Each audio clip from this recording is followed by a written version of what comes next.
El cerebro humano constituye una de las estructuras más complejas del universo. Entender de qué manera actúa es uno de los desafíos más importantes de la ciencia en la actualidad.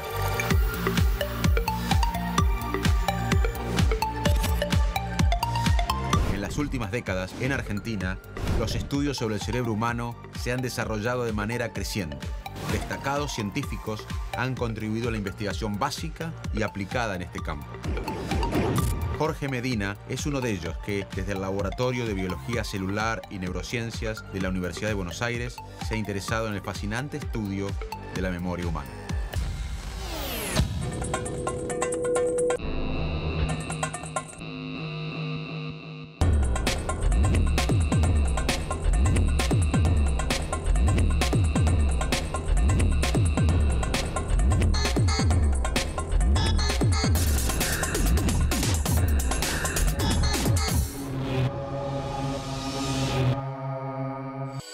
Soy Jorge Medina, médico, trabajo en la Facultad de Medicina y mi función principal es formar jóvenes científicos.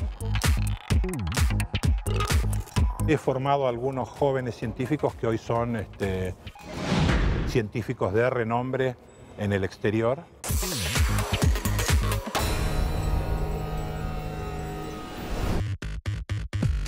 La memoria es la capacidad del sistema nervioso de codificar, almacenar y recuperar la información obtenida en el pasado.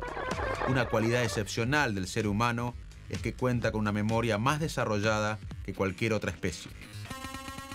Con el paso de los años, las teorías sobre la memoria humana se han ido perfeccionando.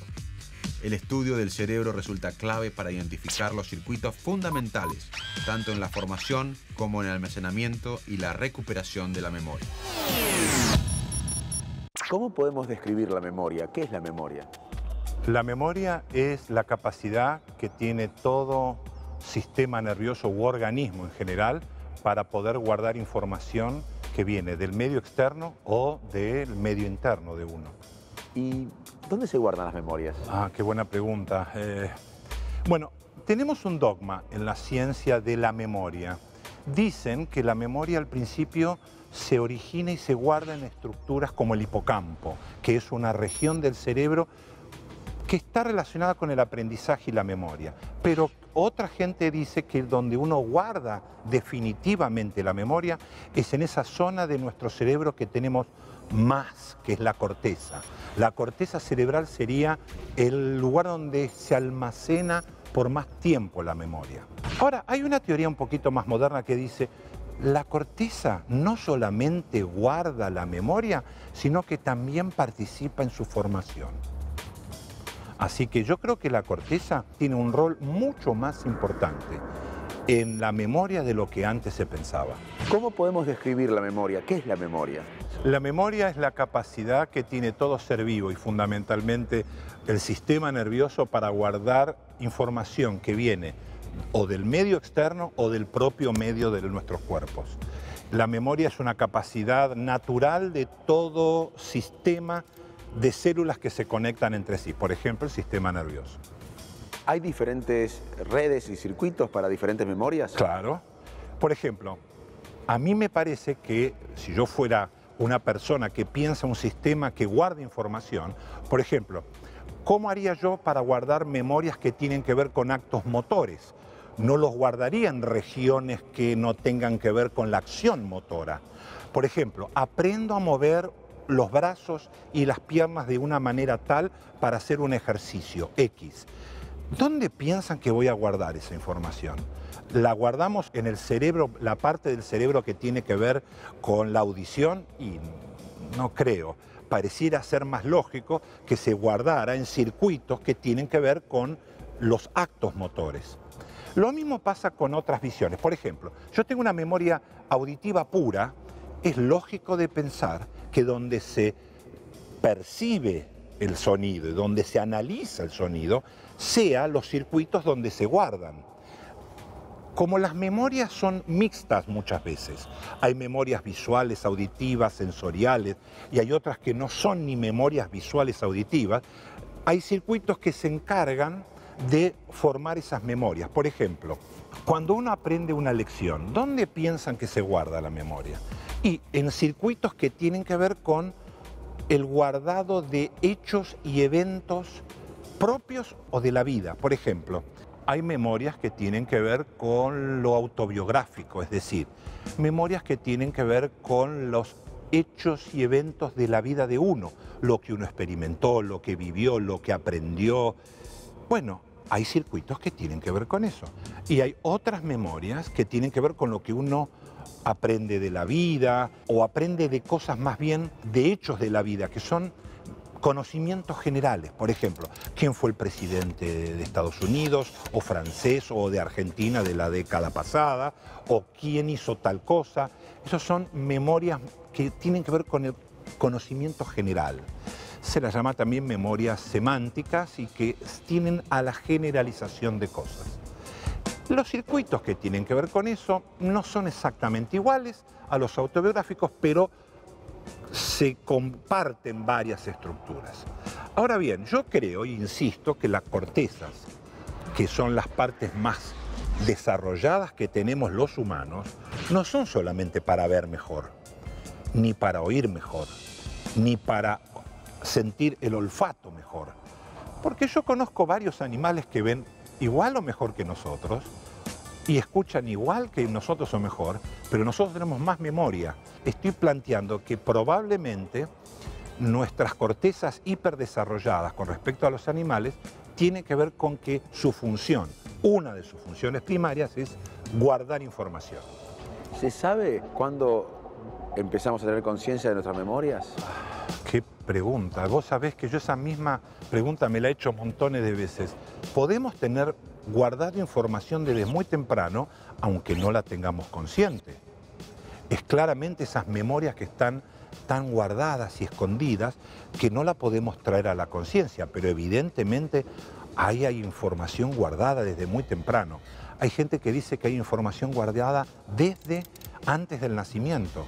Por ejemplo, el impacto que la música, lo que le pasa a la madre. Uno está en la panza de la madre y hay información que se puede guardar en esos cerebros. Ahora, ¿cuánto de eso se guarda y queda y cuánto se pierde? Es difícil de determinar por ahora. Tiene que ver un poco con cuál es el olvido. Cuando vos me preguntás sobre memoria, yo tengo que responderte muchas veces con el olvido, porque para muchos de nosotros la memoria y el olvido son dos caras de la misma moneda. ¿Qué recordamos? ¿Por qué algunas memorias persisten? Es mi opinión que nosotros recordamos lo que es importante, significativo, relevante, novedoso para uno. ¿Se dé cuenta de todo eso uno o no se dé cuenta?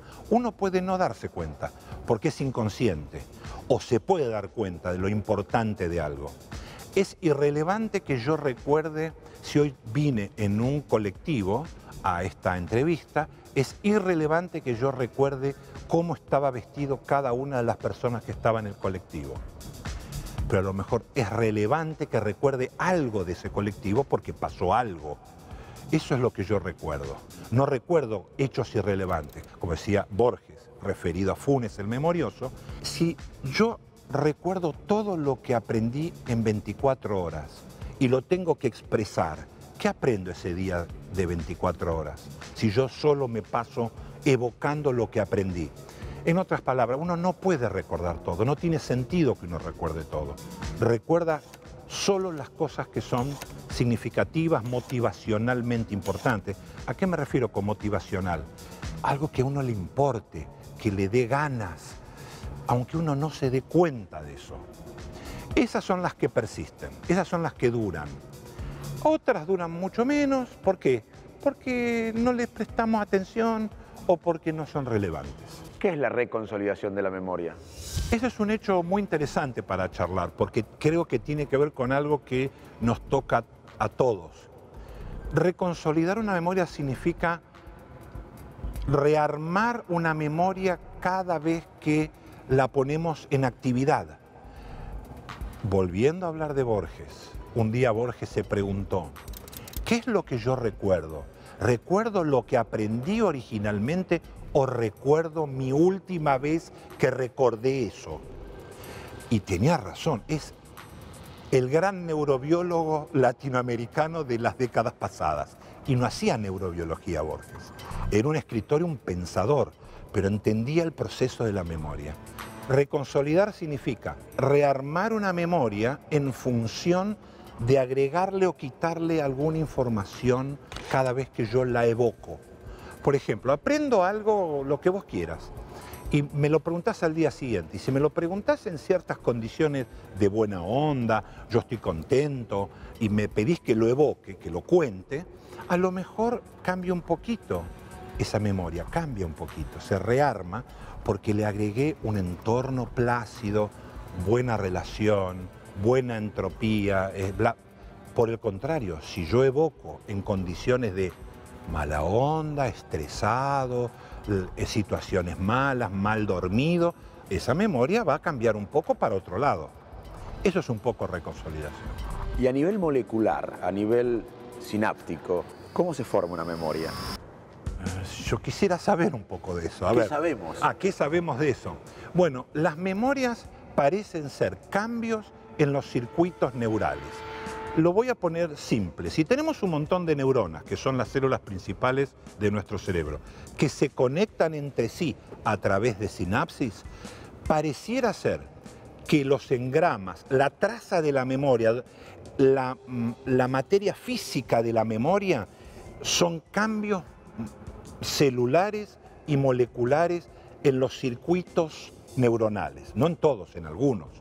Las sinapsis parece ser que cambian y quedan cambiadas por un tiempo o por mucho tiempo. Lo que se sabe es que se necesita de maquinaria cerebral importante para que se guarde la memoria. Para guardar memoria se requiere gasto energético, se requiere trabajo cerebral. No es fácil guardar. Por eso, los circuitos cerebrales y los sistemas químicos cerebrales tienden a no guardar. Hay más sistemas que no guardan memoria o que ayudan a no guardar la memoria que a guardarla. Es decir, el cerebro está más proclive a olvidarse que a guardar.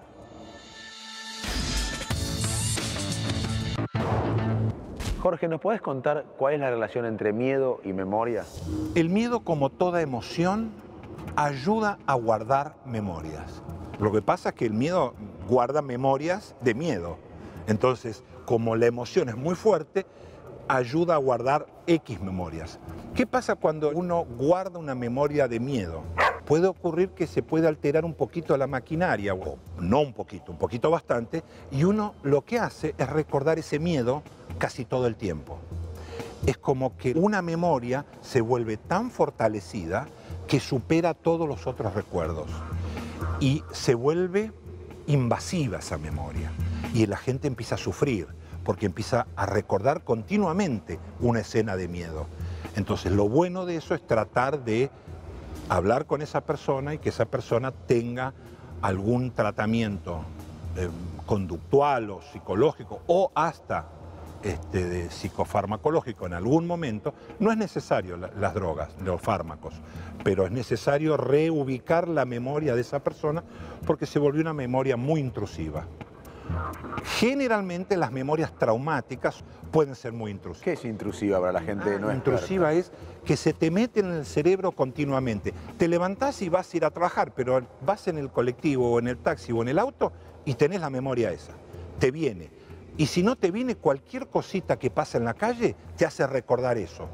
Eso es normal si vos sufriste un robo, por ejemplo, y tenés una situación de robo y que, bueno, durante meses, 2, 3, 4, 5 meses o 6, vos tenés, el robo, esto. Pero el problema es que esto dura, en alguna gente puede durar mucho tiempo y le impide desarrollar una vida normal.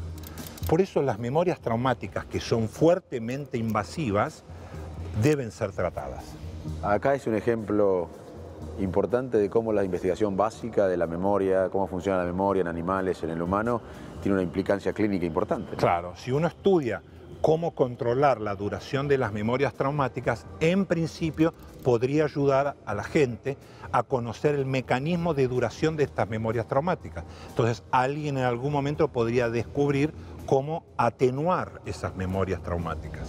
La idea no es olvidarse de una memoria, sino atenuar el impacto psicológico de esa memoria. ¿Y tu laboratorio está trabajando en eso? Nosotros estamos trabajando en atenuación de memorias traumáticas, sí. Tenemos algunos resultados muy interesantes que hemos publicado en los últimos años y estamos fuertemente involucrados en la línea de modulación de las memorias. ¿Cuánto duran las memorias? La memoria refiere a la capacidad de un organismo y en particular del sistema nervioso para almacenar información. Este proceso implica un importante gasto de energía, ya que los circuitos neuronales se modifican. Algunas teorías sostienen que el hipocampo, una región relacionada con el aprendizaje, es fundamental para formar y guardar los primeros recuerdos. Se supone que la corteza cerebral es la que se encarga de almacenarlos por más tiempo. Un elemento imprescindible para la formación de memorias es la motivación. Se recuerda solo lo significativo, lo que realmente importa. Es por esto que también el olvido puede considerarse como una importante habilidad del ser humano.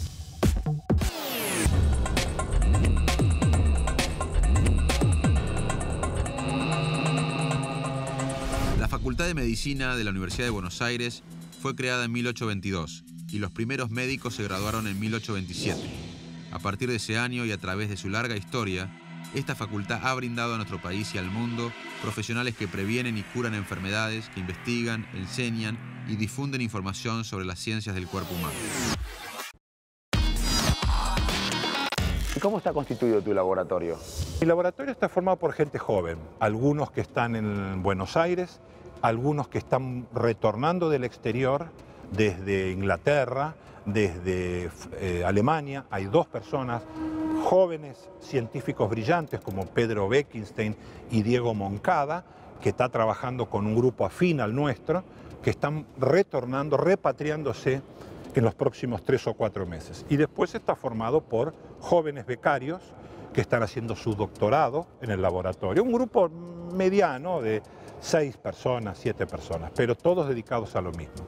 ¿Y cómo está financiado? ¿Cómo se financian tus investigaciones? Mis investigaciones se financian 100% por el Estado.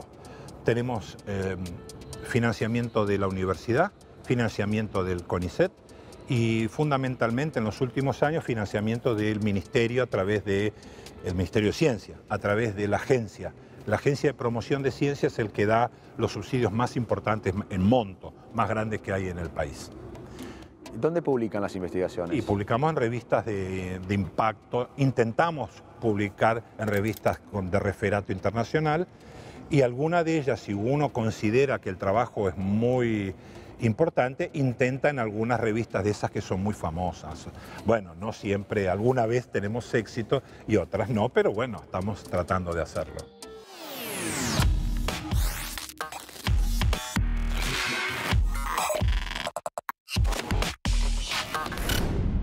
¿Con qué tecnología cuentan?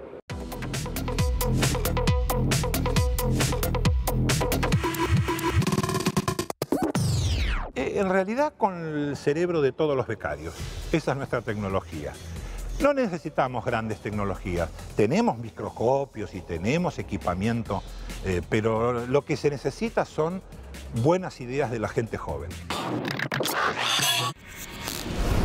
Claro, sí, decimos, Jorge. ¿Te acordás que habíamos diseñado un experimento hace una semana atrás y yo después me olvidé de preguntarte cómo te fue? ¿El del miércoles? Sí, ¿qué pasó? El del miércoles estuvo bien.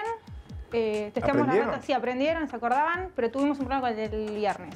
¿Qué pasó? Hubo un poco de ruido y cuando testeamos nos acordaban, así que voy a intentar hacerlo la semana que viene. O sea que vos lo que querías ver era si nuestra corteza, la corteza de la rata, participaba en la duración de una memoria. Claro, claro. Y lo que te falló, no sabés si es... Los controles. Los controles. No sabés si aprendieron, claro, o si no pueden evocar. Claro, bloqueamos la corteza durante el entrenamiento y bueno, y lo que pasó es que... ¿Y no será el ruido que... Yo estoy escuchando ruido? Sí, ese es el ruido. Ese es el ruido que había. Pero puede ser el estrés en el momento de cuando uno va a expresar la memoria. Claro, claro, porque había ruido durante el testeo. Ajá. Bueno, estábamos hablando, Mico, no te entendí bien. El experimento que hiciste salió bien y consistió en darse cuenta si los animales, las ratas, podían aprender sin estar nerviosas o estresadas y aprendían una tarea que era conocer un nuevo ambiente. Un nuevo ambiente. Y un laberinto. Y dio bien. Y dio bien. ¿La bomba de perfusión llegó? Llegó ayer. ¿Después de cuánto de espera? ¿Un año? 8 meses. Sí, 8 noviembre del año pasado. ¿Desde noviembre del año pasado?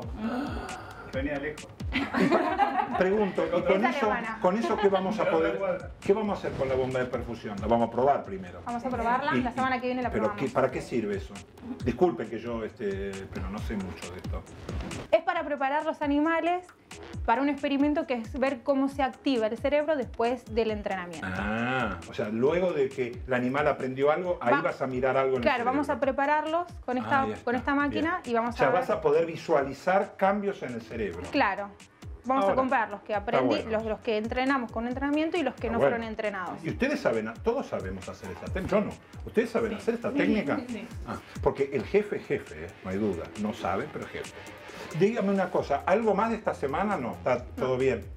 Tranquilo. No. Preparando para la semana. ¿Compraron más ratas para la semana que viene? Sí, el viernes llega. El viernes llegan. Bien. Entonces, les puedo pedir un favor. El jueves que viene, yo tengo que viajar, pero el jueves que viene, ¿no hacemos un seminario para hacer un estado de situación de todo el laboratorio? Dale. De los últimos 3 semanas. ¿Al mediodía? El jueves al mediodía. Perfecto. A la 1. ¿Cómo fue tu carrera para llegar a ser un gran científico? Yo me formé como médico, yo ya sabía que no iba a ejercer la medicina. Yo tenía una persona muy afín que trabajaba con Leloir y ya a los 18 años ya estaba medio decidido a hacer ciencia. Estudié medicina, fui un alumno bueno, pero digamos no tan brillante porque no me interesaba tanto la medicina en sí. Me recibí de médico y decidí mantenerme en la facultad como docente. Soy profesor titular de una materia, soy director de un departamento en la Facultad de Medicina y desde hace 30 y moneda de años trabajo en neurociencia. Me ayudó algunos maestros, tal como de Robertis, que yo tuve la suerte de conocer y trabajar con él algunos años. Después he colaborado con 2 o 3 grandes científicos latinoamericanos que me han ayudado también mucho, como Alejandro Palladini y como Iván Izquierdo en Brasil. Y por suerte he formado a algunos jóvenes científicos que hoy son científicos de renombre en el exterior, superando al maestrito, que soy yo. Han hecho grandes cosas, son grandes científicos, por lo cual me alegra mucho.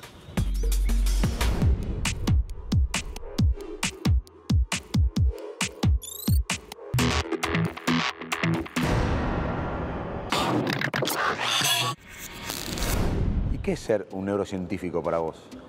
Un neurocientífico es ser una persona que entiende un poco más que otros de cómo funciona el cerebro y que intenta enseñarle a algunos jóvenes cómo pensar con respecto a la neurociencia, al funcionamiento del cerebro. Un neurocientífico es aquel que intenta descifrar uno de los enigmas más importantes de nosotros, que es saber cómo pensamos, cómo sentimos y cómo guardamos información. Y el rol de los neurocientíficos debería ser formar, en estos países, hablo de Latinoamérica, de formar recursos humanos capaces de poder pensar científicamente y en forma independiente. ¿Y qué le dirías a un chico de 18 años, como eras vos hace tiempo, que quiere ser científico o que le da curiosidad a la ciencia? Y que no abandone la idea, que no se deje llevar por algún pensamiento. Siempre en nuestros países hay alguna que otra piedra. Sepamos que estos países necesitan de los científicos, se necesita de capacidades científicas para poder desarrollar un país, para poder hacer buena medicina se necesita científicos. No se puede hacer una medicina basada en la no evidencia, tiene que ser basada en la evidencia. Y la evidencia científica solo se consigue con científicos. Por lo tanto, no importa si va a ser científico en el área de la medicina o en la química o en la agronomía.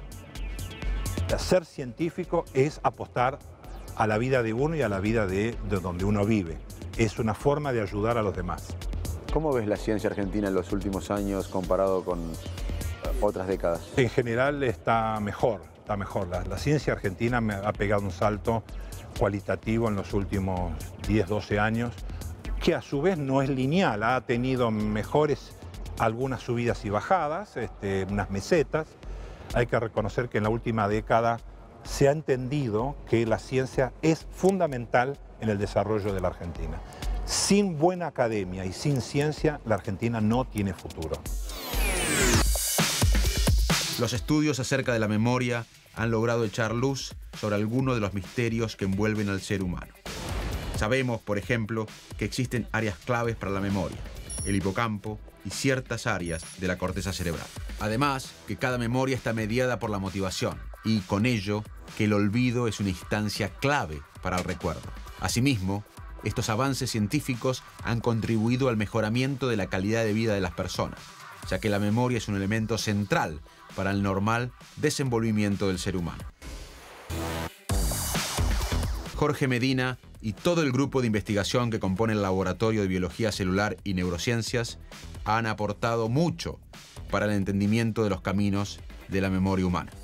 Junto con ellos, hemos dado un paso más en este desafío de entender cómo funciona el cerebro a través del cerebro argentino.